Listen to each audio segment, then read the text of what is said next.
সকলকে আমার তরফ থেকে জানাই হ্যাপি গণেশ পুজোর শুভেচ্ছা। তো গণেশ পুজো হচ্ছে আমাদের বাঙালিদের এমনি 13 মাসে 13 পার্বণ, মানে সবসময় কিছু না কিছু লেগেই থাকে। কিন্তু আমার খুব পছন্দের একটা পুজো যদি হয়ে থাকে সেটা হচ্ছে গণেশ পুজো। অবভিয়াসলি দুর্গা পুজো পছন্দের, কিন্তু আরও একটি পছন্দের পুজো হচ্ছে গণেশ পুজো। আমার খুব ভালো লাগে। যেতে যেতে অটো করে যেতে যেতেই দেখতে পাচ্ছ যে আমাদের এখানে বেশ ভালো করে পুজো হচ্ছে। দেখো এখানে মেলা বসেছে, কিন্তু মেলাটাই আমি বেশি ঢুকে দিই, সামনের একটা দুটো দেখে না আমরা বেরিয়ে এসি, কারণ আমাদের অন্য একটা জায়গায় যাবার ছিল, অন্য একটা ঠাকুরের কাছে।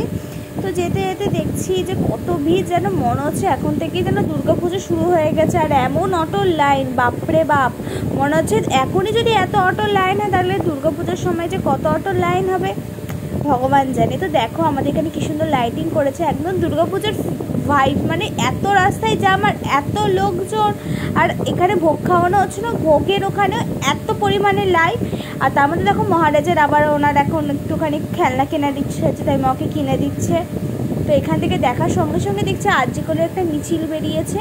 তো আমিও চাই যে আরজিকরে যেটা ঘটনাটা ঘটেছে সেটা যেন সমাধান হয়, অপরাধীরা যেন সঠিক শাস্তি পায়। এটা খুবই একটা, যদি শাস্তি না পায় তাহলে মেয়েদের উপর অত্যাচার করা হবে। যাই হোক, তারপর আমি আর দিদি চলে এসেছি। আমি দিদি চারজনে চলে এসেছি। তারপর চারজনের একটুখানি খিদে পেয়ে গেছিলো, তার জন্য আমরা একটা দোকানে চলে গেছিলাম। আর এই দোকানটা খুব ভাইরাল দোকান, যেখানে খুবই কমেই মানে খাওয়া। তোমাদের আমি পরে একদিনে আমি এই খাবারের ব্লগটার একটা ভিডিও ছাড়বো। এত ভালো, এত সুন্দর টেস্ট খাবারে। তো খাবার দাবার খেয়ে আমরা একটুখানি বসে বিশ্রাম করে একটু কোল্ড ড্রিঙ্কস খাচ্ছিলাম। আমরা ঠিক করেছিলাম যে আজকে একটু রেস্টুরেন্টে খাওয়া দাওয়া করবো, কিন্তু আমাদের এই পকোড়া খেয়ে পুরো পেট এমন ভর্তি হয়ে রয়েছে, এজন্য আমরা আর কোন রেস্টুরেন্টে গিয়ে খেতে পারিনি। তো এই জন্য আমরা বাড়ি চলে গেছি, যে রেস্টুরেন্টে গেলে সত্যি কিছু খেতে পারবো না। তো যে ঠাকুরটা কথা বলছিলাম এটাই হচ্ছে সেই ঠাকুর, এত বড় ঠাকুর। আর আমাদের ঠিক করে ছবি তুলতেও দিচ্ছিল না, কারণ রাস্তা পুরো জ্যাম হয়ে রয়েছে। আর কত বড় একটা ভোগের লাইন, বাবা এই লাইন যদি দিতে দাঁড়াই তাহলে আমাদের সারা রাত্রি হয়ে যাবে।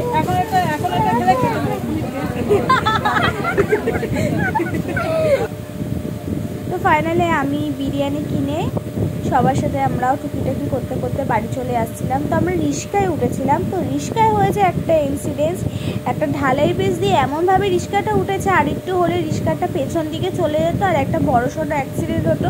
আমরা হাসাহাসি করছি ঠিকই, কিন্তু একটা